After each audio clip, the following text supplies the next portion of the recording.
وما كايناش شي وحده فينا ما كتعانيش في التنقيه مع السفرجل. انا وحده منكم، واليوم جبت لكم الحل الخطير اللي غادي يهنيكم من تمارتو وغادي يبقى معكم مده طويله في الثلاجه. غادي ناخذ السفرجل ديالنا نغسلوه مزيان، من الافضل نستعنوا بواحد الشويته باش تحيد لينا الغبره اللي كتكون لاصقه فيه.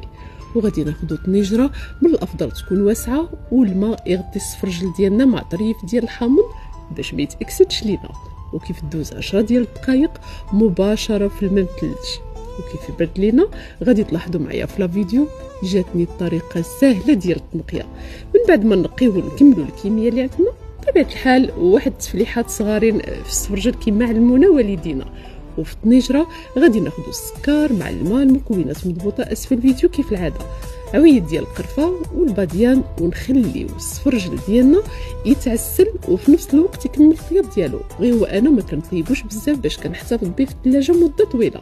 خديت قرعه ديال الزاج مع قما، كان عندي الزبيب الطريقه ديال التسال ديالو كاينه في القناه. عمرت السفرجل ديالي وكبيت الشراب اللي عسلت فيه السفرجل.